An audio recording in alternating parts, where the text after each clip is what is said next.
Hello and welcome to the Wisden Cricket Weekly podcast. This summer, Wisden are proudly sponsored by Kia UK. Kia are leading the way in electrification with their groundbreaking range of EVs, including the EV9, EV6 and the UK Car of the Year, the EV3. Kia also have a commitment to movement that inspires and want to help cricket fans get closer to the action. Listen every week for Kia's Movement That Inspires moment for chances to win exciting experiences at the Kia Oval this summer. We are a day out from the second India-England test match at Edgbaston. What can India do to get a footing in the series? The test game more generally has been extremely fun over the last week. West Indies pushing Australia coast in Barbados and the arrival of a wonderkid in Zimbabwe. I'm Yas Rana, and with me today are Cam Ponsonby and Ben Gardner. And in a second, we're going to go to Mark Butcher. But first, YouTube viewers will yet again see that we have a freshly poured pint of Stella Artois in front of us on the table this Monday morning. And if you fancy sipping on a pub quality draft pint whilst watching the India series at home, you can now with Perfect Draft, the ultimate home beer machine. With the hot weather, it's the perfect setup to have. You can have your keg chilled ahead of the game or for an after-work beer. Just use a cooler scheduler on their app and set it to go at the perfect temperature. The beer is so fresh and there's loads of different beers to choose from. It's as if you're drinking down the pub, but from the comfort of your own home. Our beer here is set to 3 degrees on the app. Thank you to Perfect Draft, who have given you listeners an exclusive £20 off their machines with code Wisden20, so you can pour pints like a pro at home in no time. 40 different brands to choose from, all chilled to the perfect temperature for 30 days. It is the perfect company to a packed summer of cricket. This code is only valid for the first 200 users, so get involved quickly. Next up, Mark Butcher.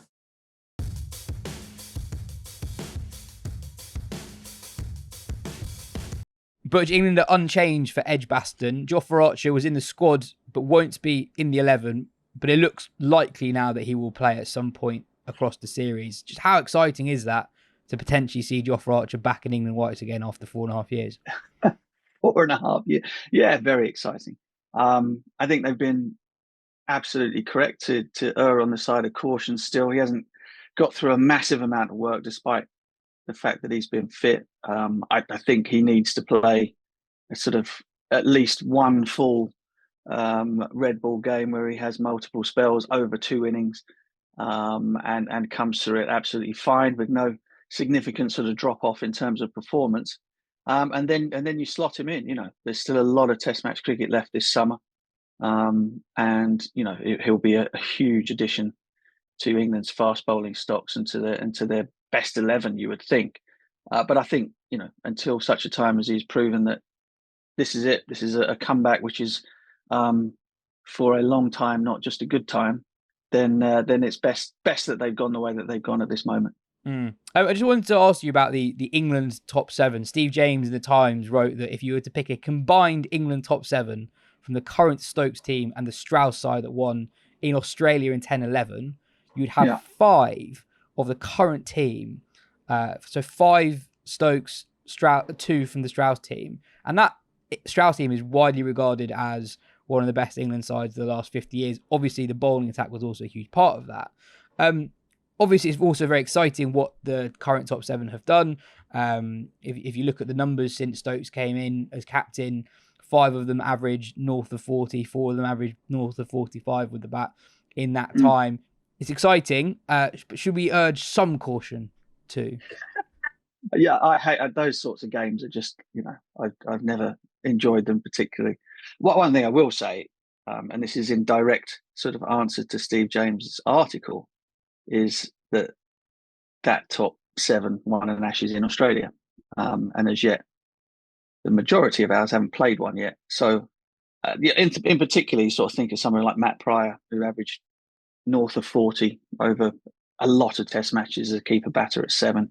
You know, he's one of England's best ever, and he kind of gets overlooked in that conversation quite often. Strauss obviously captain the side. I mean, Ben Duckett is playing magnificently. So on current form, you'd say there's no comparison for sure. Peterson gets in. But, it's one of those conversations for the pub. And right now, I'm nowhere near a pub. And so, therefore, shall not be engaging. So that's surprisingly diplomatically dealt with for 9:20 on a Tuesday morning. More generally on how India will set up for Edgbaston, they're old school. They don't name their team until the toss. So we don't know who's going to be in their team. But we've heard whispers. It looks like they're going to play two spinners. It looks like Shardul might not play. Bumrah might be rested. Akashdeep might come in. Arshdeep Singh might come in. So not that clear what's going to happen. Yeah. Arguably, for the first test match, they slightly misread what English conditions currently are. And if you look back over the last 3 years in particular, from the start of that Ashes series at home to Australia, pitches in England have been really, really flat. And that notion of an English green seamer hasn't really come to fruition at any point in any of the last 3 English test summers. So if you were part of a opposition camp touring England, what do you think are the fundamentals when putting together your bowling attack? And if you're in the Indian camp, what would you be looking to do at Edgbaston? Well, I think first and foremost, depending on what you've got in your squad, you try and pick bowlers that the opposition England, with their shot making, preference, would like the least. And what they would very much enjoy are kind of mid to low 80s seam bowlers. What they would enjoy much less than that is left arm leg spin, if you have one. Oh, India have one. So that would be the first starting point. On the point of the pitches, I think, again, you kind of, knowing that the pitches are going to be pretty flat, knowing that we've had incredible weather throughout the most part of the summer, and that the pitch is likely to be dry, even if there is grass on it from the very start. I think you just have to go with what your strengths are in many ways. Bumrah is going to be the huge talking point as to whether or not this is one of his 3 test matches. I think it has to be, absolutely has to be. 6-day break after Headingley, 1-0 down, he plays. And I know, he wants to play at Lords, but I'm afraid that the needs of the team and the series are more important than his wish to play a test match at Lords. And who knows, he might get through this one okay and be fine for Lords, and then you take your chances at the back end. And then, left arm swing bowler is perhaps always an option. If Arshdeep comes in, I think Prasad Krishna was kind of found wanting. And so basically, if you can manage it, then you go Siraj, Bumrah, Arshdeep, Kuldeep, Jadeja, and you take the cards where they're full with your batting. Simply because I said it at the time during the first test match, I couldn't see how Shardul was going to make enough runs to make up for his lack of potency with the ball. And as it turned out, it was potency with the ball that sort of killed India, really, wasn't it? Yes, the 2 late order collapses hurt them. However, England took 20 wickets and scored a lot of runs. India scored a lot of runs, couldn't take 20 wickets. So, you pays your money and takes your choice there, I think. I mean, India's tail were 9 for 7 across the 2 innings. It can't really get any worse than that. And do you think that when what did they lose? They lost in those two collapses. I think there was a combined sort of total of 13 for 72 or something. So there's quite a few top order batters in that list as well. Yeah, no, exactly. And in the midst of it, they scored, close to 800 runs in a test match. So probably more than 800 runs in the test match. So it's I think the thing you worry about most with England is kind of is England's batting giving you the runaround. I think that England's bowling performance was okay.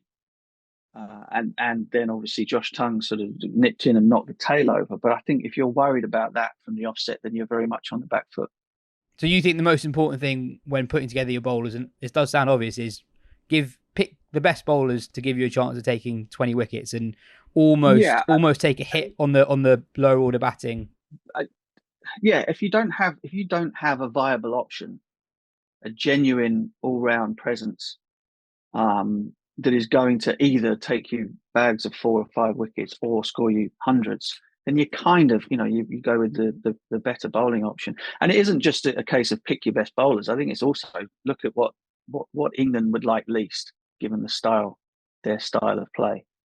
And I think the two left arm options might be very handy for India. So if you're building an 11, and your two best bowlers happen to be two right arm seamers, or three right arm seamers, or four right arm seamers, nobody has a problem with that.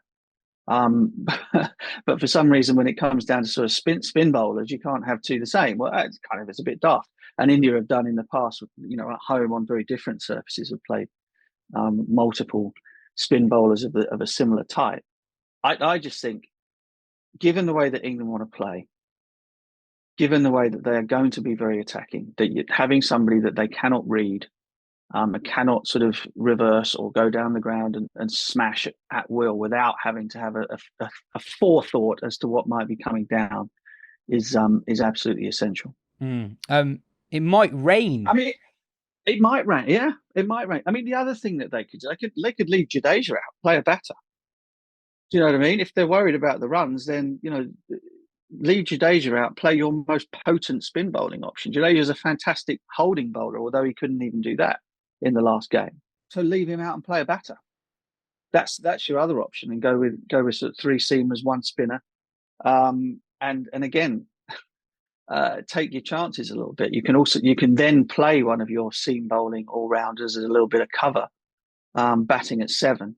Leave out Jadeja. I mean, that's the other way to go, and that for me would be a better option than somehow managing to fudge it, playing Washington Sundar to bat at 8 or whatever, and leaving yourself a little bit short on the seam bowling front. So yeah, I mean those are options. Yeah, it'll be fascinating to see what happens at Edgbaston. All kicks off in 24 hours' time. Cheers for your time, Butch.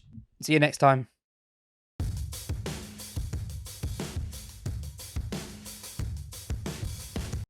Celebrating the India tour of England, the Wisden Cricket Weekly podcast is partnered with Remitly. We all cheer for every cover drive, every Yorker, every run saved. But every cheer from the stands or from our screens thousands of miles away is more than just support for the team. Every cheer is a cheer for home. What's the team that we play for every single day? That's our family. No matter the distance, they're always with us in every moment of pride, joy, and connection. Maybe that's why millions of people choose Remitly to send money to India. With fast, safe, and affordable transfers and great exchange rates with low fees, more of the money you send reaches the people who matter most. Because wherever we are, home is in every cheer. Ready to give Remitly a try? Download the Remitly app today and enjoy a special offer on your first transfer. Ben, our perfect draft moment of the week is Jofra Archer's inclusion in the England Test squad for the first time in quite a few years, 4.5 years. At a very basic level, it's just really fun to see him back. Yeah, so much fun. And look, I mean, there were points, probably the majority of that time, I think most people thought it was more likely than not he would never play a test match again. And now we're as close as we have been to seeing, a bowler. And I think in all of this, in the caution there's been around him, in the feeling that, the reasonable feeling to not get too excited, you can sort of forget just how good he was when he, especially in that 2019 Ashes, where it was only, the thing is also that was only obviously a short stretch. Actually, we got to see him at his best in Test cricket, but we had all that County Championship before it. We had the World Cup, and there is reason to believe that Jofra Archer at his best, and who knows what version of Archer returns, but Jofra Archer at his best is a bowler that could be up, like I think would be better than any bowler that England currently has. So there I am getting carried away, but yeah, it's so exciting, and on a human level for him, he's spoken about the hard times with just how much because it's not just being injured. I think it's almost be easier if there's no injury that takes 4 years to recover from, I guess. But if you have an injury and they say you can be back in 4 years, at least okay, I can work through this and get back. But it's the getting so close and then getting injured again and getting close and then getting injured again. That just must take such a toll. But now England have been really careful with him over this last period of time. He has actually played like a lot of one-day cricket in these series that no one's really paying attention to, bowling, quickly, bowling well. And it does feel like they will have checked every box, and now he's back, and I just can't wait to see him run in, basically. Cam, are you excited? Are you getting carried away? Yeah, I think that's the point. like I always find it funny when people go, "Oh, don't get giddy about these things." I'm like, "But like, what else are we watching the sport for?" Like, this bloke won England a World Cup, having come from relatively nowhere. He's running and bowled at Lords, hitting like both Smith and Labuschagne. I remember a friend of mine was here, and he said it was one of those few sporting moments where you kind of like, let's be honest, you go to the cricket as much for a social event as anything else. You're there to chat with your mates for 6 to 8 hours, and you go, "Oh, someone's got out." Whereas when Archer was running in here, bowling mid-90s, he said it was a real time we kind of sit up and go, "Oh, right, this is a real sporting moment that's happening, and I'm lucky to be here." We should be excited and just interested to see what happens. It does sound like he's going to play at some point across the series. We'll find out. Well, by the time this comes out, we'll know, basically. But I'm intrigued whether England have done an accidental genius by selecting Archer in the squad when there's this overlap with the Sussex game. So by the time you're listening to this, you'll know if this potential prediction has come true. But the whole debate of Archer is like, do you want more overs in him or do you want fewer? Are you going to overbowl him or is it kind of, do you need him fresh? And so if he was to play at Lords and he hadn't been picked in this squad, he'd have gone 2 matches in a row for Sussex into the Lords Test match. That's 3 in a row. Too many. Or you go, you don't pick him for either. And you go, well, he's not fresh enough. He hasn't got enough overs in him to be ready for Lords. Or option number 3, which England might have stumbled across, pick him in the squad. They meet up on a Sunday. Sussex start on a Sunday. They announce the team on a Monday. He's not in it.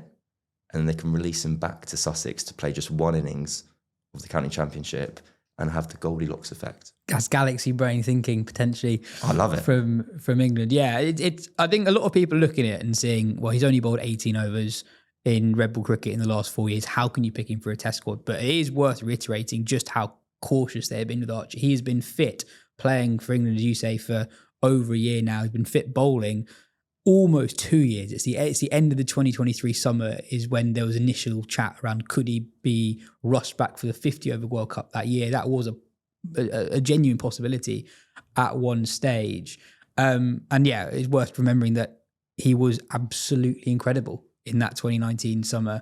Ben, I wondered, now that time has passed since that first year of Archer in international cricket and in Test cricket in particular, I wonder if we can be a bit more firm in our assessment of how he ended up where we are at the moment with Archer, with him having missed so much cricket. England really did mismanage their shiny new toy. I know that not every injury is the result of mismanagement, and I know that at times England fans have been very critical around how England have used someone like Mark Wood, for example, but some players are just injury prone, and whatever way you manage them, that's not going to necessarily deny that those injuries will happen. But with Archer in 2019, England were reckless. Yeah, and actually, I don't think it is even with hindsight, with the benefit of this gap. I think at the time, we were saying these sorts of things as well, because it was just so obviously jarring, when it was happening. It was so forget that summer in which he did bowl a lot, but I think that was like a reasonable amount of a lot. He bowled basically 10 overs every World Cup game, which meant he ended up having bowled the most overs of anyone ever in a World Cup, including obviously one extra one at the end. And then, bowled a lot through the Ashes, but they didn't play him for the first game. That there was some caution there. But then you get to New Zealand and things in the first test that series, he bowls 42 overs in an innings, which is more than Stuart Broad has ever bowled in a test match innings. And even given that, you had Joe Root saying in the press conferences that Archer needs to find a way to, you might have the exact quote written down. So this is Joe Root speaking after a game in which Archer, as you say, bowls more overs in an innings than Stuart Broad ever did in his entire career. He says he's got to learn, you've got to make sure that every spell counts and you've got to run in and use that extra pace to your advantage. I think there were certain spells where I think he can just unleash a little bit more, and that will come with experience and time.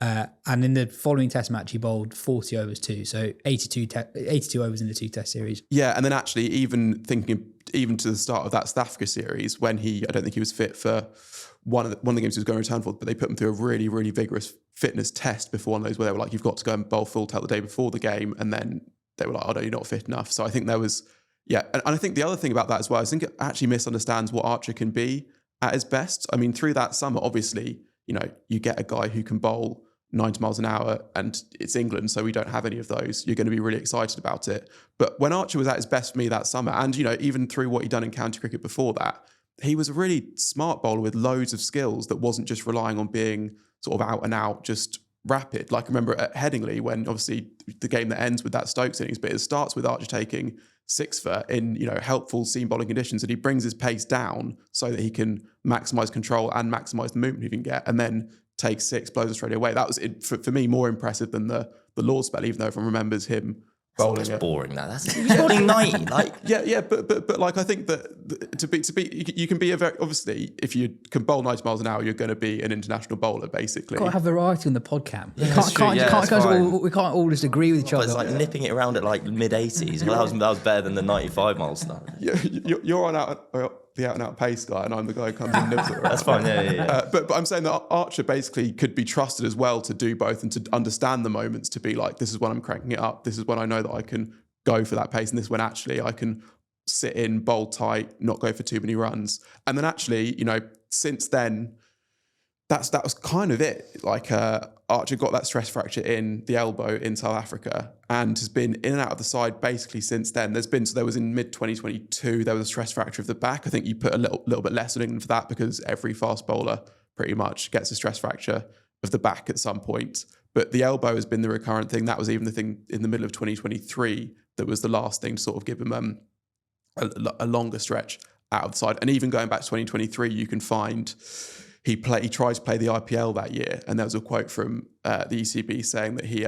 had some discomfort in his elbow, but was trying to push through it in the hope that it would settle. And it's like, and I think it's tricky because obviously we're not doctors. I think there's still not as much understood about stress fractures as we like to think, because it can be the case that also if you're too cautious, and as Cam was saying, you want them to have bowled some overs. If you come in completely cold and you're not bowling enough, then you can get injured again. But it does feel like this time they have been absolutely as cautious as they can be while still having in play cricket, and that feels like the right way to go. So hopefully lesson learned, I guess, is the positive spin on it. If learning more about stress fractures is your thing, I wrote a piece on it 3 years ago. So Google Wisden stress fractures and you'll get probably 1,200 words on why cricket players get so many stress fractures.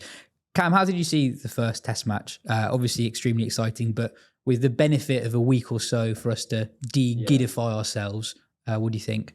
I think that's the correct way of describing it. I've got less giddy, and I've progressively realised how much like India mucked it up as opposed to England. Like, England were amazing, and England have rewired all our brains to the point that we rocked up on day 5 of a test match with the team needing 350 to win remaining. And we went, yeah, they can do that. And like it was literally the second highest run chase of England's entire history. And we went into it thinking that is a possibility. Then over time, I've gone, India's numbers 8 to 11 scored 9 runs between them across the test match. I said it to you just beforehand, like if they averaged 10 between them, which still isn't great, which is still bad, England would have needed 450 to win, and they would have lost, or it would have actually turned up. Well, you never know. And then they've thrown catches on the floor at important moments. It just, you realise they can't do that again, basically. That's kind of the things that are very controllable, aka scoring, chipping with some lower order runs and taking catches. Those things aren't going to be as bad ever again. You'd hope not. And so you kind of see where India come back, which is probably, for the benefit of the series, a good thing, because selfishly, I do want England to win, but I also want it to be like 3-2 on the last day in a thriller. And so if India come back with a fresh attack, holding their catches, chipping in with a few runs, we'll be in a good spot. Yeah, I guess the flip side is, do the top order bat as well as that for the remainder of the series? 500s between the top 5 in that first test match. Pant surely can't score 100 every innings all series, so I guess there's that as well. Ben, I find it quite difficult looking forward to the rest of the series, because I think it's fairly likely India just have a completely new attack almost for Edgbaston. Kuldeep surely will come in, and there's chat in the Indian press around Akashdeep coming in and Arshdeep Singh coming in for a potential debut as well, and there's debate over whether Nitish Kumar Reddy comes in for Shardul Thakur. Yeah. I guess on those bowlers, if we are just speculating that they will come in, I'm a fan of Akashdeep when I've seen him play. I think he's nippy, he's got good skills. I think that he will be he'll slot right into the India attack, I think. Arshdeep Singh, I'm a little bit less sure of, and I almost wonder if there's that thing there that you saw in the Shardul Thakur selection, actually, that it's still maybe a little bit of a misunderstanding of what English conditions are. Like when I look at him, he's not, you don't have to be the quickest to have success in England, obviously, but he's slightly more of a swing bowler than a seam bowler. And actually, even if you look at his numbers for Kent, so he played 5 matches for Kent in the County Championship, taken 13 wickets, an average north of 40. And I sort of worry that you're picking a guy for what English conditions were like, I don't know, who knows longer, when swing was the main thing, versus a guy who, who has, I guess the seaming skills or just the pace that control people. So Akashdeep did well against England. You would have been there for his Test debut in 2024. So Akashdeep bowled very well on debut. I think it was in Ranchi, and he got Zach Crawley out twice. I think so he cleaned him up with a no ball. Yes. And then it kind of entered this kind of annal of history of bowlers whose first wicket kind of had to be scraped away and had to go again. Ben Jones from CricViz also really likes him because he played 1 Test away in Australia over the winter, and although he went almost wicketless, he kind of had the stats of the most times beaten the bat ever in history. And so he is kind of like a bowler of kind of great ability, current ability and potential. I think Arshdeep, Ricky Ponting likes Arshdeep Singh, so that means I like him. In terms of his numbers for Kent, he's played I'm guessing half of those fixtures at Canterbury, which is a bit of a graveyard for bowlers. I think it's a small enough sample size where you don't have to take it as the kind of recognition of how well he's going to play for India. I think having a left arm seamer, one that's going to swing the ball back into the pads of, say, Zach Crawley or the positive England batting lineup, I think that's a good thing. I think that would be an exciting change and give him a real kind of varied attack if you have a left arm seamer and a left arm wrist spinner in that makeup. It also sounds fun to watch in terms of if you're going to go Akashdeep, Arshdeep Singh, Kuldeep Yadav, Jadeja, and one more.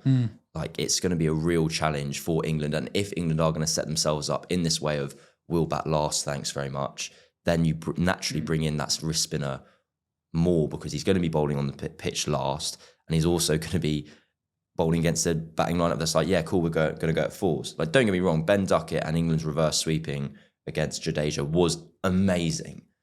It's harder to do that against a wrist spinner who's going to be getting a little bit more bounce and potentially turning the ball both ways. No, 100%. I think going back to your initial answer, I think what you said and I said, in my head, cancels each other out a little bit in that India's lower order aren't going to be that bad again. They're not going to be as bad in the field again. But I also do worry that they're not going to be as good with the top order again. And because that was one of the 3 Bumrah tests that has been confirmed again by Gambhir, that Bumrah is only going to play 3 Test matches. You look at how people viewed the series initially. I thought 3-2 England at the start, and you look at it as that England won a pretty close game. That Bumrah played, that India threw away. I worry that almost could be the decider in the first Test. But I look at what India could field at Edgbaston. It could be completely different attack, and I honestly think Kuldeep could be player of the series.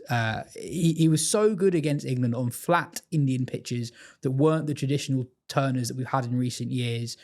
I just think that he's going to be so much harder to attack than Jadeja was on that last day at Edgbaston. So I don't know. It's basically what I'm saying. Where is this Kuldeep Yadav loving come from? Because it's not just here. Sid Monga from Cricinfo, excellent cricket writer, referred to him as the best wrist spinner in Test cricket since Kumble and Warne. No, I agree. And I was, but on what? He's played 5 games. He's played 13 games, averages 56, taken 56 wickets, an average of 22. And I think, and I guess the ODI stuff does come into it, where you watch him in that, and he's obviously brilliant, and that he's managed to translate it into Test cricket. I've just seen he takes his T20 wickets at 14. So he's pretty handy. And I guess there's something in that about the decline of Test wrist spin overall, which we probably don't have time to get into on this show. But yeah, I mean, I think because we picked, it's coming out at some point, a current World Test 11, and we had to pick Nathan Lyon as the spinner. But I have a thing in the back of my head that I think Kuldeep Yadav is also the best spinner in the world right now in Test cricket. And I think hopefully we will get the chance for him to prove that or not over the course of this series. He's got very understandable reasons why he's only played 13 Test matches. You've got Jadeja and Ashwin and Axar in home Test matches, 3 amazing spinners in home conditions who all score hundreds. Yeah. And he, even going as far back as 2018, he takes a 5 for, was that his debut Test match in Sydney? It wasn't his debut, but he did take 5 for 40, I think, in Sydney to bowl out for 300 in a game where India had just scored 600. So and that was before he went away and got quicker. Basically, he was in the team initially in his early-ish 20s, and then dropped out as he got found out a little bit. Arguably wasn't bowling quick enough, and then since he's come back, he's been a completely different proposition in white ball cricket, and in the brief times we've seen him in Test cricket too. And he's also, I think, he appeals to people who like aesthetics in cricket, and he's a old school wrist spinner in terms of he's on the slower side. He does toss up. He's not one of these. I know he's got a brilliant T20 record, but he's not like a Rashid Khan spinner who's basically aiming to hit the bails every time as quickly as possible. Obviously, Cam's got his anti-left arm wrist spin agenda. Correct. Yeah, that is true. The only one to say is that actually Moeen Ali has quite a big part to play in the Kuldeep Yadav story, in that he had like a big rise up through, I think, to the 2020 IPL or 2021 IPL, and then 2021 IPL. And then Moeen absolutely smashed him in a game. You'd think that a guy who had already done a lot in international cricket in the IPL would bounce back from that. But that actually seems like the thing that was almost a turning point, that was like he almost, not quite yipsy, but there was a lot of loss of confidence from that point onwards. And then it's since then, he comes back into the India side in a bit after that. And it's kind of since then that he's kind of gone to another level after that as well. And that's like the Kuldeep that hopefully we'll see in this series, I guess. I'm pretty sure, I remember, this might be incorrect, but I'm pretty sure his strike rate with his wrong-un is like 24, 25. It's like historically, remarkably, anomalously good, basically. The only other thing I wanted to just mention on the India thing is that I've been confused about so Gambhir's come down and doubled down on Bumrah plays 3 and only 3. That's the plan. That's what we're sticking with. Shubman Gill chatting to BBC Sport after the Test match goes like, "Oh no, we've never we'll take that as it comes." And I'm like, that is your two leaders who should be in each other's pocket, as it were, having at least a similar-ish message, and they've just said two things that are completely different. It just felt, I thought that was really unusual. I can't imagine a world where it's your most important bowler. The whole discussion is, how is he going to play? I found it an interesting difference in comms and suggested a fractured. You know how sports journalists love to construct narratives retrospectively? You know, you after results happened, you looked at what's happened before, and then you put the narrative down. I wonder if there were actually quite a lot of things in that first Test match that, if the series goes pear-shaped for India, are like the first paragraph in a lot of long reads on where it all fell apart. On the outside, on the outside, to me, it looked like there was a disagreement between captain and coach over Shardul, because Shardul's in the team but doesn't do anything. And on day 5, it was extraordinary the level to which Shubman Gill wasn't the captain. It was KL Rahul was the captain, but also he was in conversation with Rishabh Pant. It wasn't Steve Smith, Tim Payne 2019, where Smith was doing most of the leading when it got close, but Payne was still there doing stuff. This was, Gill wasn't even involved in the discussions on day 5, and that could be fine. He's a new captain. They probably, something I've said around English captaincies, I think too much is put on the shoulders of one person too often. So if you can do something to demystify it, spread the burden a little bit, I think that makes sense. But if it goes pear-shaped, I think this is the sort of thing that becomes quite a big deal. And I'm not at all saying that because of that, India don't have a chance at Edgbaston. I still think, if anything, I think if they got Kuldeep inside, I think they got a better chance at Edgbaston. But yeah. I also still think if it's 2-2 going to the decider, Bumrah probably plays. And I think imagine if he didn't. From this point, I think he plays 3 and 4. I think he'll play. If he's not playing, I think he should have played 1, 2, 4, and then see about 5, because you had 1 gap, 2 and 3 back to back. So you missed 3, fine. Then another gap, and then you've got 4. But 1, 3, 4, because there's a gap between them, is fine. And then 5 if there's still something in it. Were you going to say something? 5-0. All over. Over in the Caribbean, Australia are 1-0 up after the opening test of their series against West Indies. It wasn't always plain sailing for the visitors. They were bowled out for 180 on the first day, conceded a 10-run first innings deficit, and with 65 for 4 in their second innings before 60s from Head, Webster and Carey got them enough runs in the end. Can Australia are the number 1 ranked side in the world, but are they any good? Blimey. Of course they've got. Obviously asked tongue-in-cheek before people destroy me in the comments. Yes, they've got a kind of new look batting lineup. They've got players kind of finding their feet, and at the beginning of this new, schedule, rotation of the cycle of the World Test Championship, it feels like a kind of, it's weird though, because On the one hand, it feels like a good time to start afresh. On the other hand, the whole point is all these games kind of matter the same. So there's still kind of league fixtures. You put Smith back in there and everything just feels a lot more solid. Give it 2 more test matches, and if Constas gets some runs, all of a sudden you've got Khawaja's successor kind of batting with him. I think that will all settle. I don't think we're asking whether they're any good after a test match. They've won by 160 runs. So that's a pretty good place to be. Well, I think there's a big difference, right? You've still got the big 3 quicks and Nathan Lyon, who are still all really good. And I was watching, I think, on the first evening. I think West Indies finished the evening 4 down. Could have been 7 or 8. They were unbelievable. But that top 7 does feel the shakiest it has been for a very long time. Yeah, it does. I mean, I thought Head was good in this game. And I still can't work out Bo Webster because he's averaging like 65 or something with the bat in Test cricket and about 20 with the ball. I'm not sure he's any good. But like, if he can keep that sort of hot streak going through to the end of the Ashes, then that'll be to England's detriment. And Alex Carey as well, I think, is useful. And I still am a Cameron Green believer. So when you take all of that, and then Khawaja also battled through on the first morning, that would have been, he got lucky.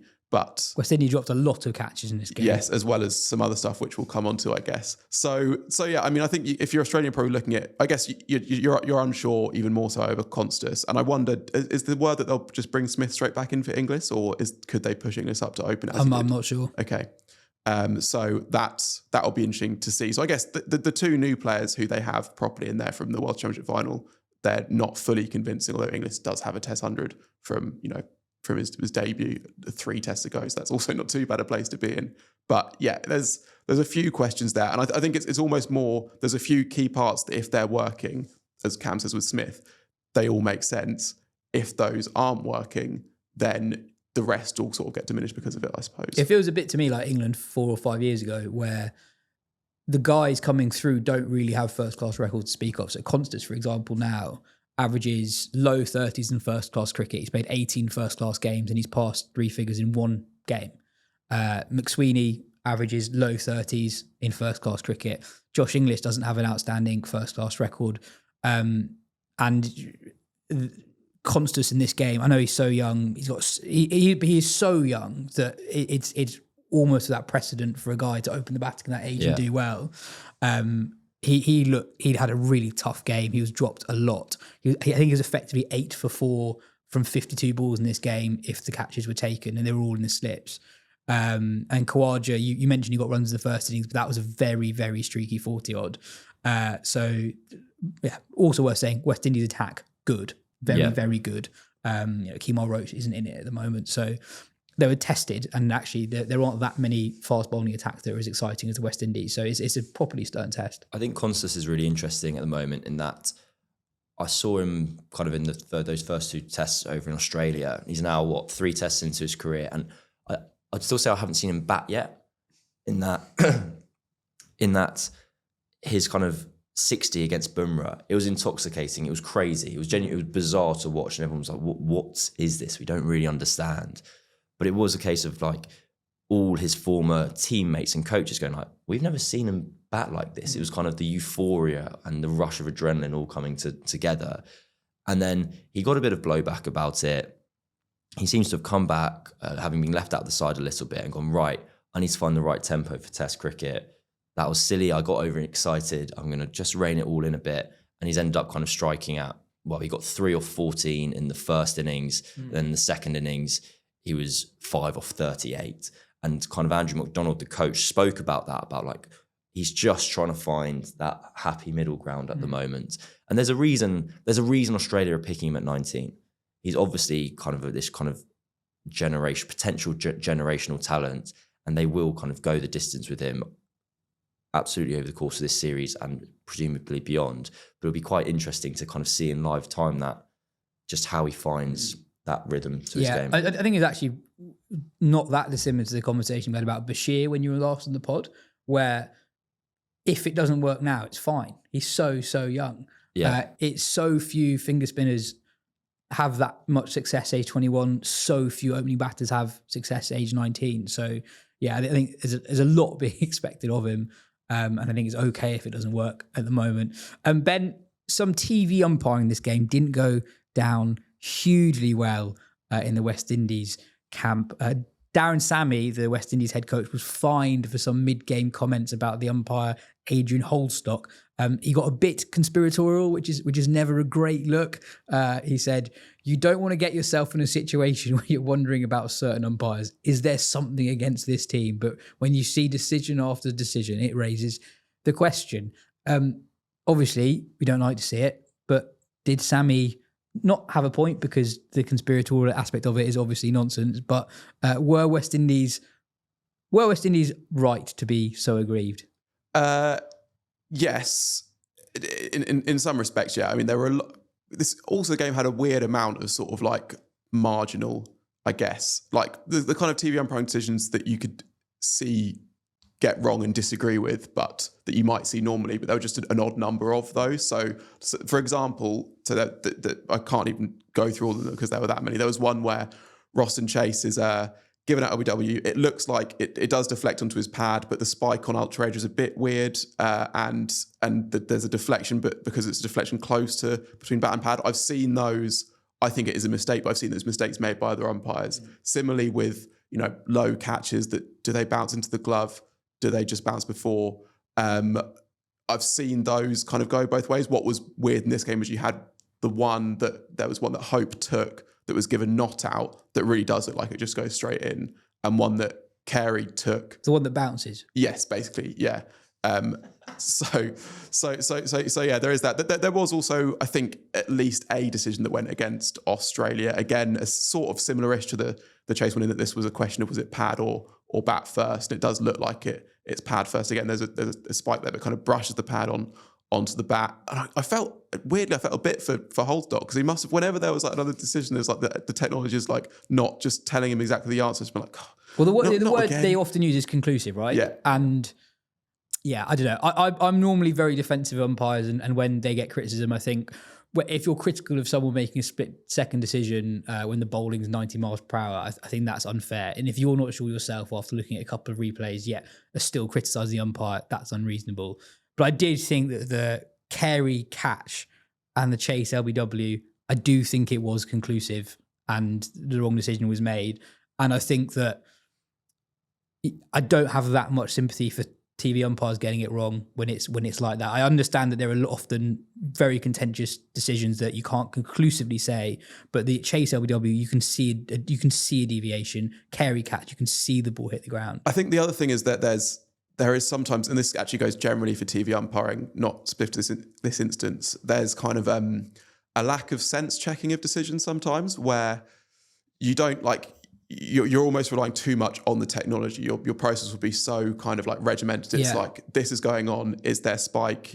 Yes, it's sort of around the time, therefore hit. Where actually you can think like, hang on, let me just watch this thing slowly. Oh, it's changed. Or there was one, I can't remember, England were playing, I think it was in the 2023 Ashes, where they pretty clearly got the point of impact wrong, and you can just see from where it hits the pad, that because there's a bit where it goes, I think maybe pad onto bat or bat onto pad. You can just see they've got it wrong, and this one ended up not matching because of whatever the ball tracking was. But just take a second to be like, hang on, does this all make sense with actually how it played out? Is the technology giving me the right information here?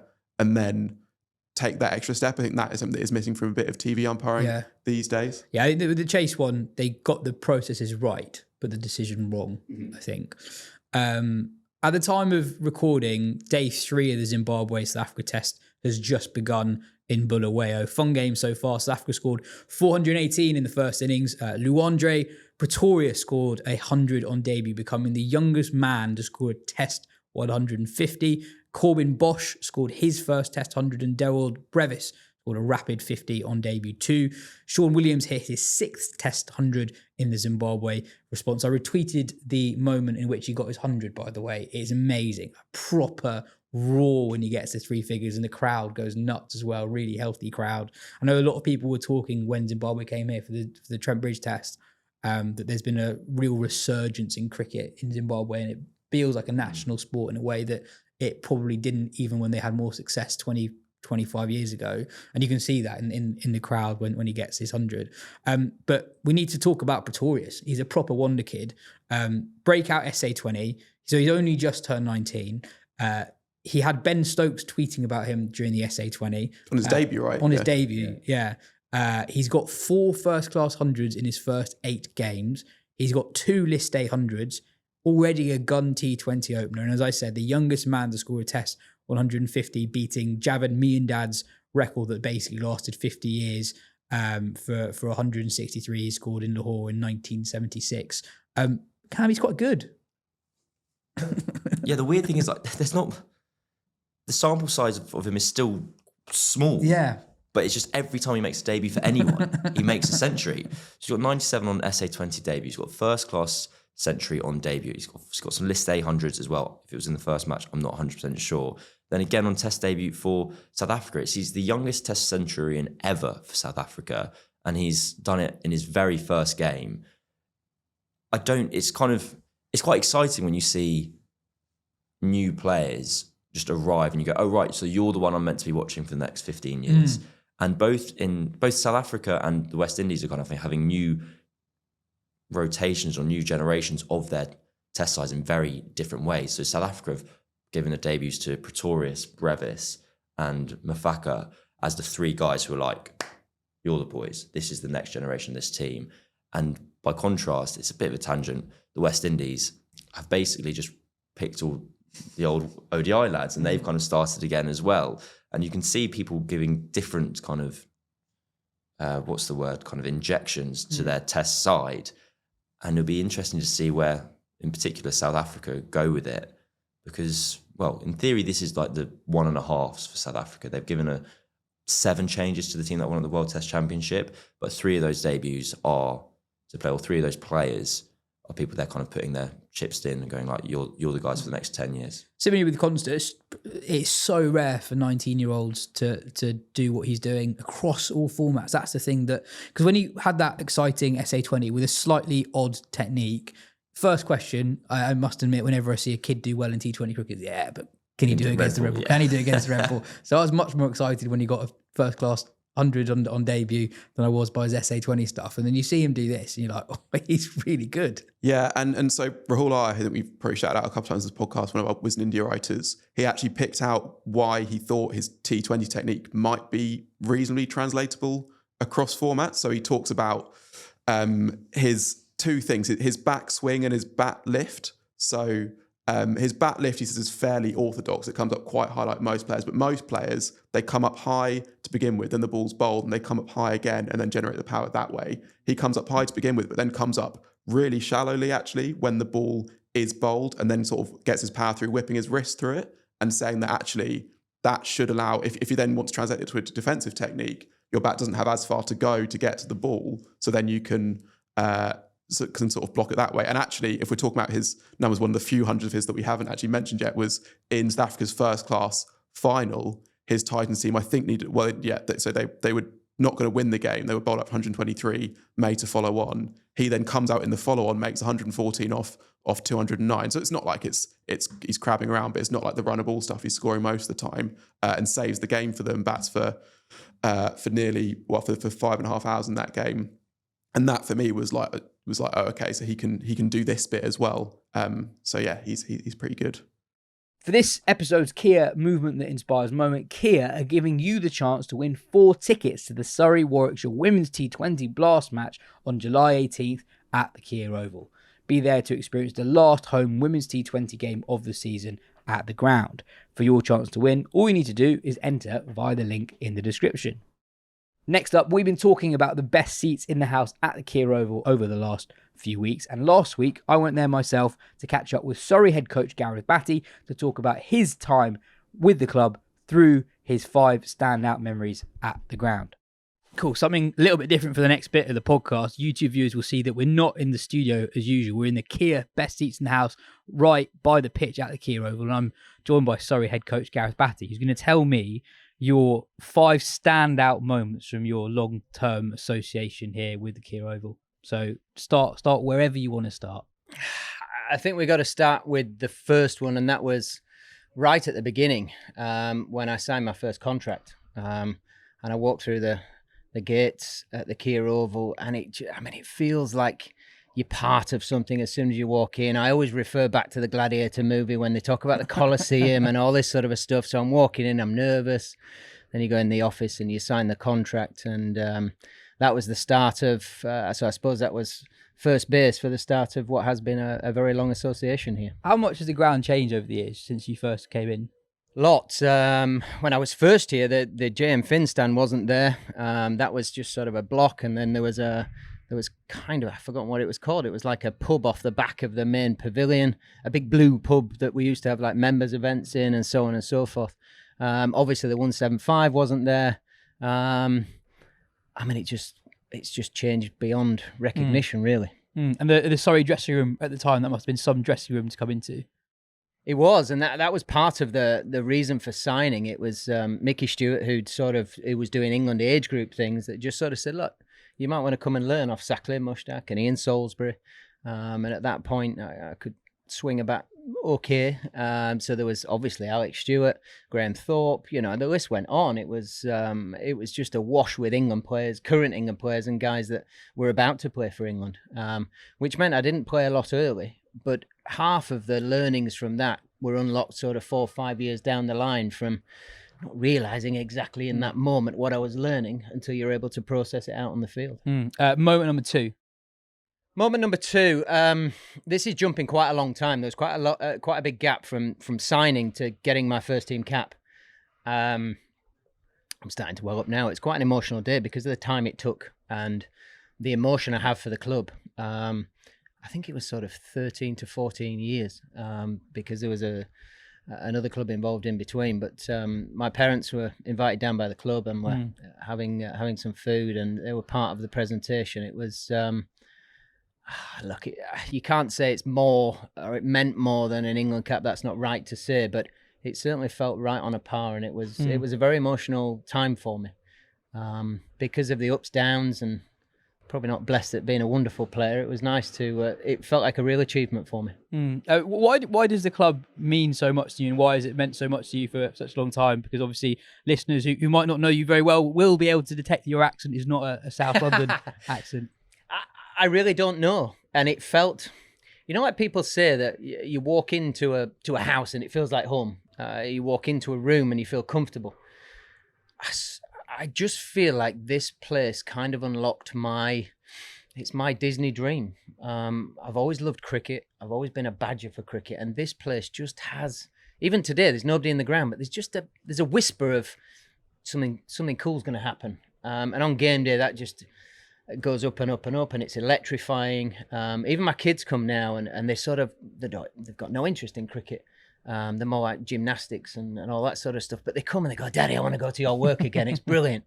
And I just think it gives that, they come here and dream. And I think we forget about that in the modern day that we live in. I think that's a really nice thing. Moment number three. Moment three, I've been told I have to get some performance in there. There haven't been many in my career, but I was lucky enough to bowl at 3 very average players to get a hat-trick, to win a game, win a championship, and get promotion, which probably started this last period of sort of dominance from the club and excellence. In I think it was 15 that happened. It was against Derbyshire here at the Keir Oval. But yeah, I mean, it was a hat-trick, which I'd never had a hat-trick in first-class cricket before. But the significance of where that had taken us from where we had been, we had some very tough times. And it just felt like the club was back on track. We were doing the right thing. We were getting a nucleus of players that were going to take us forward. And I suppose the proof is in the pudding now. And I'm able to sit this side of the fence, unfortunately not in here, but and watch some of the youngsters that we saw starting to build there actually now, seeing it through in the trophy cabinets, etc. How do you reflect on that period as a senior player, working with so many young players who've gone on to do some pretty special things, both with Surrey and England? It's the why. It's the why I want to play team sports. It's the why I want to play cricket. You're investing in each other. There's 10 other people that are more important than you every time you go out there, as far as I was concerned. That's why I didn't have any personal milestones in this 5, because I'm all about the team. I'm all about the team sport, and I'd rather get none with the bat and none for 100 and the team win than myself get 5 for 100. I just hate that. I've never particularly liked from a playing side, the numbers side of it, unless it meant that we were winning. Because I feel like that builds the camaraderie in the group, and it's that joy in somebody else's performance is why we, toil for 4 days. And certainly back in the day, there weren't many 3-day finishes. There were a lot of draws on flat oval, Kia oval wickets that you learned something about the people you were playing with back then. Both as a senior player and as a head coach, I suppose more so as a head coach now, how cool is it to work with such an immensely talented playing group? You look at some of the sides that Surrey put out in the Blast recently. It's full of international players, most of whom are homegrown here at the Kia Oval, and also in the Championship to have won 3 back-to-back. Working with players of that calibre, that's not something that a lot of head coaches get to experience across their whole careers. I would say when you sat back in the change rooms at the Kia Oval watching, it's cool. The bit that leads up to that is not cool. I've had 4 hours throwing today, and that feels like every day of my life. My kids ask me what I do for a living. I'd throw balls, not for dogs, I do it for players. So there's a lot of graft that goes into it. But I think that is coaching, if I'm brutally honest. And that is the bit that I will rebel against at times when I'm tired. But it's the bit that drives me to keep doing, because the group of players, like you said, there's some very special talent in there. And if you can go back to the stadium, go back to the Kia Oval, that you want dreams. I want the players to dream. I want them to dream big. What's your ambition? What is the thing that you wake up in the morning and go, wow, that was a good dream. What was it? Let's get out there. Let's achieve it. Let's do it. Let's try and do it together and try and keep that energy around the group. It's a real challenge, because obviously with very gifted people comes sometimes that rebellious nature where, no, I'm good enough, I don't need to do the work. But everybody needs to do the work all the time. And I think as myself and as a staff, we pride ourselves, what we have a saying, look, we'll never leave until you're done. We will always outwork you. And I'm hoping that is a reason why there's some success. But I'm also not silly that they've got wonderful talent, and we just try and create an environment for them to go out and express themselves here at the Kia Oval and put on a real display for people that pay very good money to come and watch us. Moment number 4. Number 4, it was my first year as head coach, 22, winning the championship. We went from 14th in the table to number 1, and what I thought was playing some pretty outstanding cricket. It was aggressive, it was ambitious. We had some high pace on the show. We had some exhilarating batting where blokes are smacking it out of the ground and taking the game by the scruff of the neck. I thought we put a real template down. And there were a lot of players who sort of came of age with their talents actually coming through to achievement of what they should be doing with that talent. And that's on the back of a lot of hard work. And Vikram Sankey was part of that, the guy that made me take over from him with Alex Stewart. And it was a really nice thing that we really reset after COVID and what have you. That was not pleasant for people because the camaraderie of being a team was taken away from you, obviously.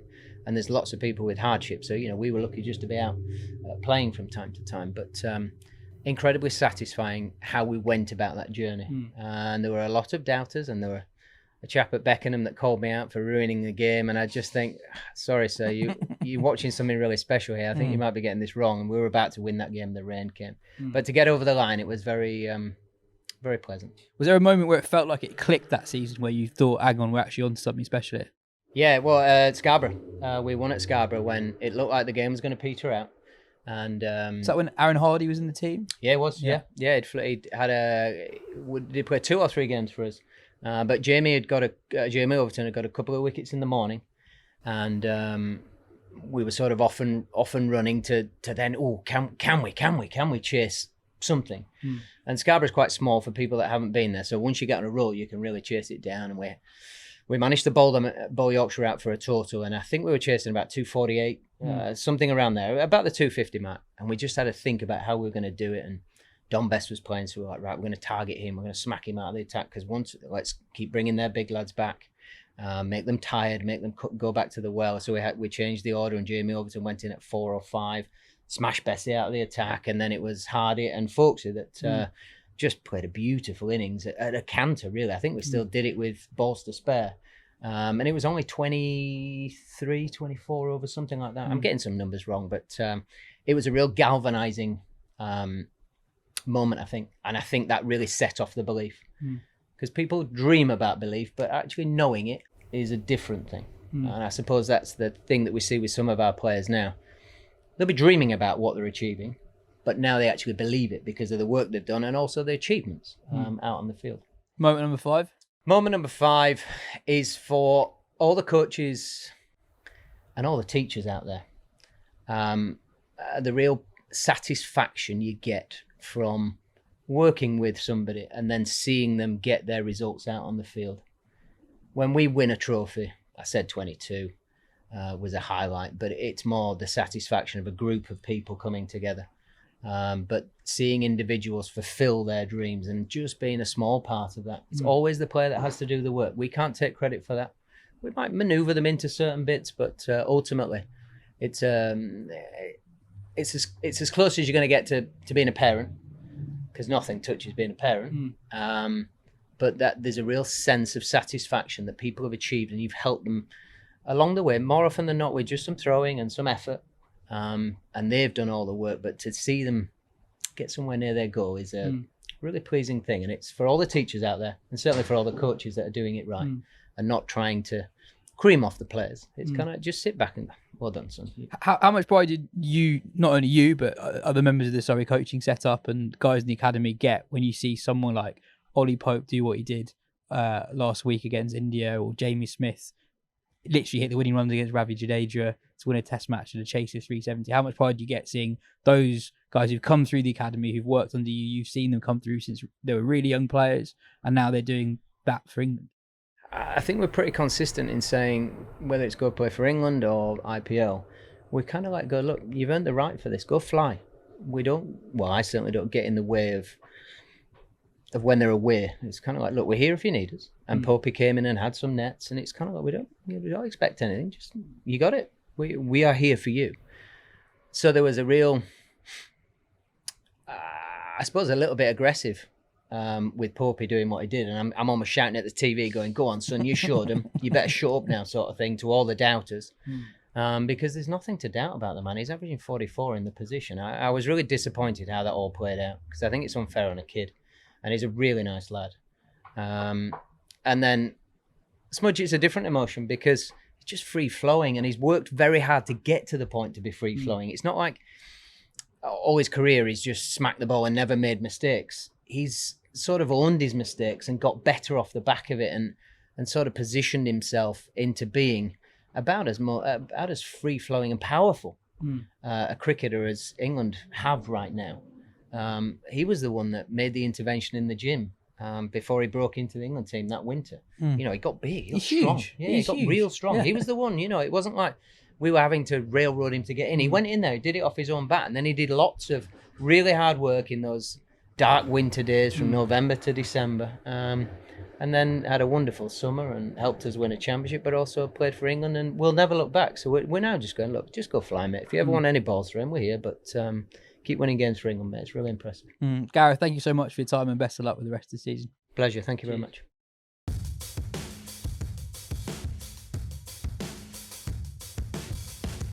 With the England-India series underway, it's the perfect time to refresh your summer wardrobe with Charles Tyrwhitt, dedicated to helping men dress well. Whether you're watching the second test at Edgbaston, at home or on the go, do it in style straight off the bat with Tyrwhitt's range of lightweight linen shirts, versatile polos and merino jumpers for those cooler days. Dressing brand ambassadors Joe Root and Stuart Broad this season, you know it's clothing made to stand the ultimate test. Keep yourself looking sharp, whatever the conditions this summer. Head to charlestyrwhitt.com to shop your summer look now, and for 20% off, use the exclusive code Wisden20 at checkout. The county championship is back. We've had a round. We're nearly halfway through the next round. If you want our full weekly roundups on the championship, head to our Patreon from just £5 a month plus VAT. We have dailies after every day's play at Edgbaston and all through the England-India Women's Series as well. 42 episodes in July, which if you're good with your months, you'll realise that's more episodes than there are days. So get involved there. Cam, we're in this stretch of the season where there are 4 rounds in a relatively short space of time, and they're using a different ball. Yeah. It's still red, but someone else has made it, and people aren't happy. Yeah. Why do we use the Kookaburra ball? So we normally use the Duke's ball. Why do we use the Kookaburra ball, and why are people not happy with it? So the Kookaburra experiment came around all because of England's last defeat in the Ashes, away Ashes, 21-22. And Andrew Strauss put together a high performance review where it was like, okay, how are we going to get better? And one of the complaints and criticisms of the county championship was you could run up, bowl 74 mile an hour with a Duke's ball with a massive seam on it, wobble it around, and you'll get loads of wickets. So it wasn't preparing people sufficiently for the step up to the international game. Hence why we've had these kind of selections since where you're kind of picking on potential and traits that you think are well suited to the international game.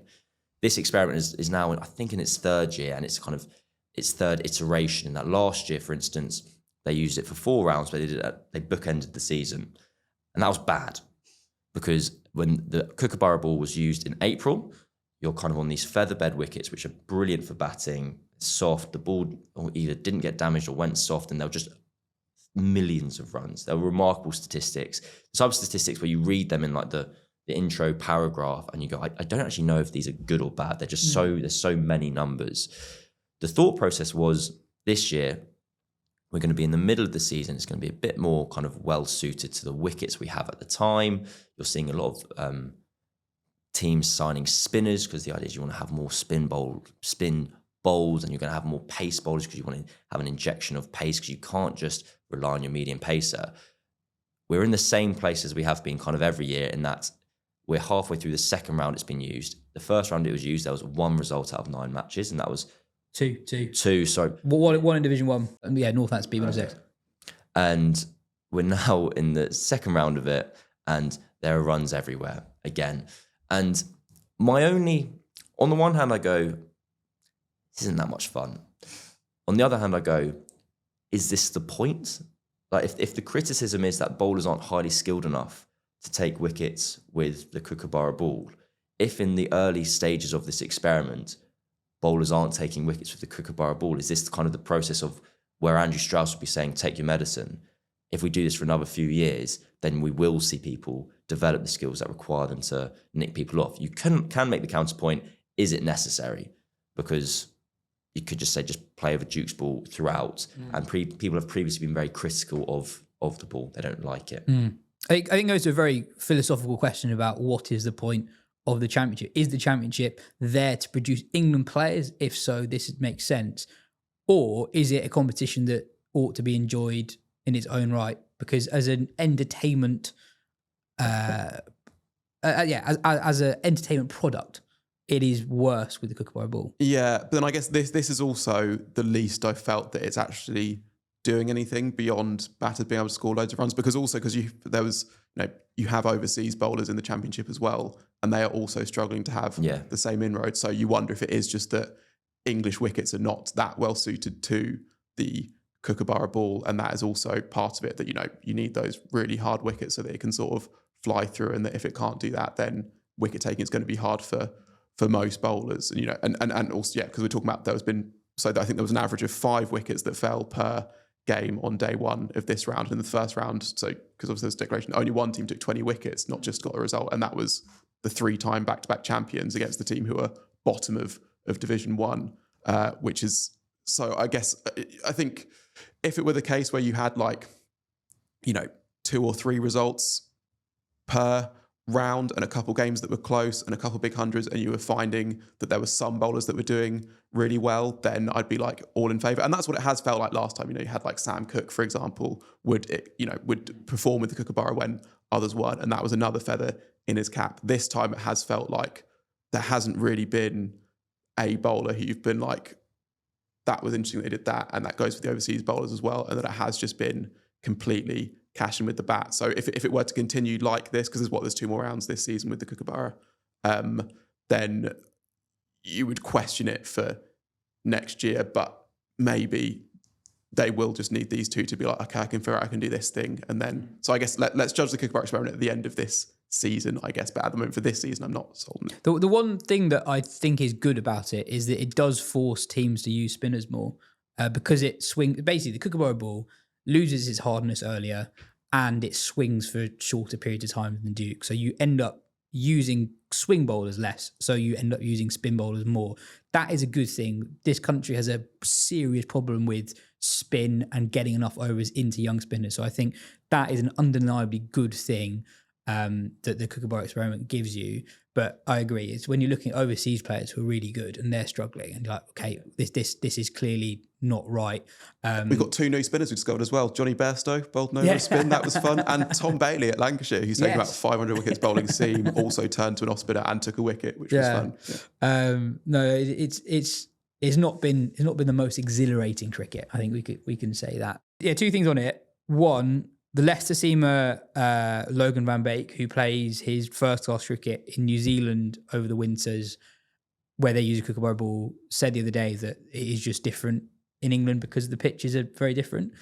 And then the other thing is, speaking to Gareth Batty, he thinks that the ball is slightly better this year with a more pronounced seam.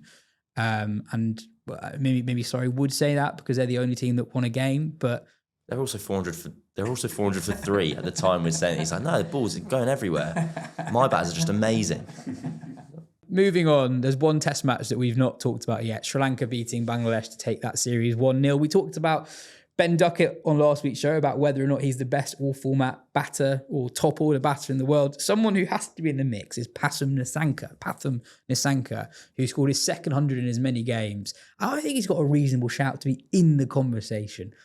He averages 45 in Test cricket, nearly 60 since he was recalled to the side about this time last year. Good ODI record where he's got, I think, 600s. And he's got a good recent T20I record as well. And you really like his first-class work.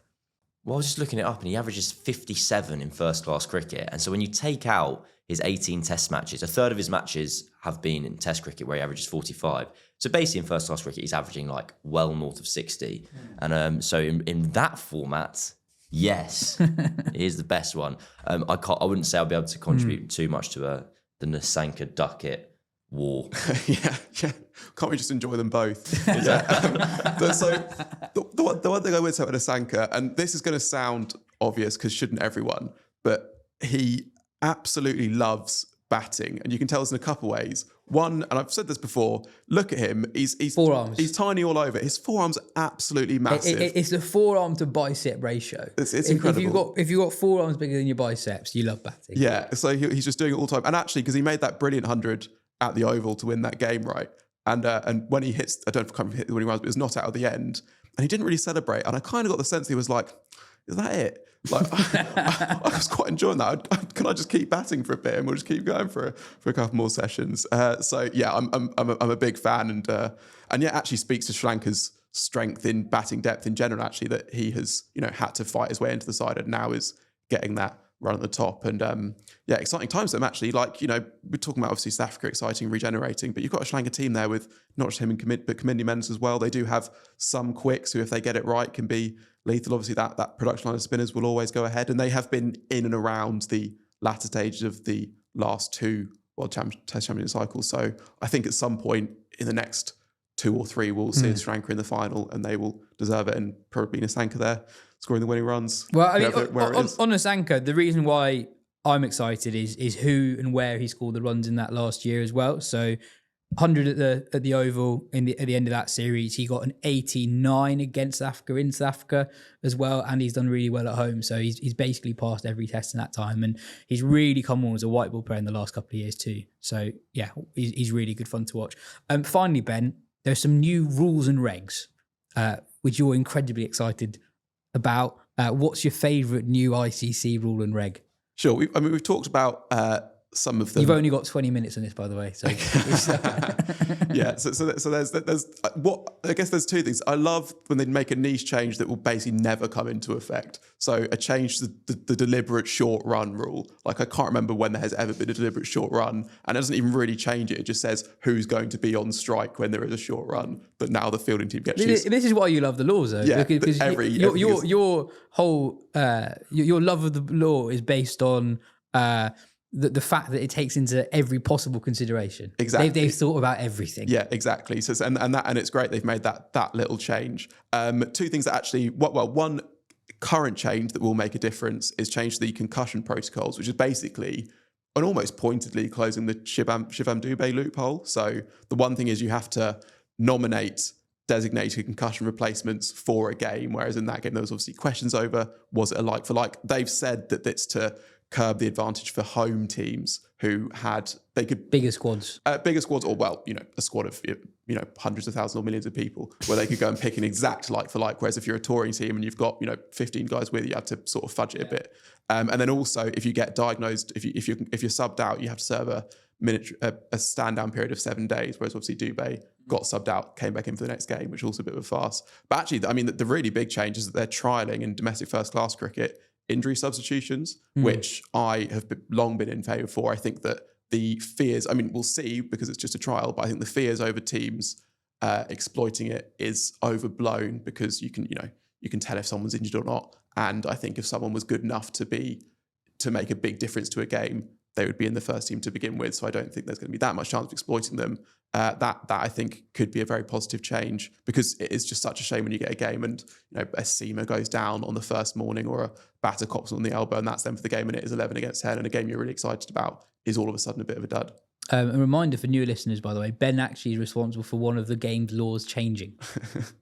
Are we talking about that again? Yeah, I thought Cameron I don't know this. with his favourite law change. Well, not really. No, you did. You did. I think there were a lot of people who, when this incident happened, were like, "Hang on, that's not quite right." But you actually spoke to our good friends at MCC, and he was like, "Yeah, we're probably gonna have a tweak of that." Yeah, so it was the law about when a bowler can affect a mankad, basically. Yeah. And that it has to be before the bowler reaches the highest point in their action, rather than the point when they would have been expected to deliver the ball, which had a bit of vagueness, which came into it with the Zampa moment. But yeah, were you going to bring up your favourite rule change? Yeah, I was. So DRS wicket zone. The wicket zone will now be the actual outline of the stumps and bails. And I'm pretty sure that is as a result of the Zach Crawley dismissal away in Rajkot last year, where he was given out umpire's call on the LBW review, but Stokes raised the point with the umpire, went, the ball's not hitting the stumps on the projection. And I think... Sorry, what? Do you remember this? I remember this, yeah. Because I remember you did the interview talks about it, and you followed up, I was like, hang on, are you going to go to this? How could it have been out if it wasn't hitting the stumps? Because basically, what I'm assuming, this is really good journalism, I'm going to assume a lot.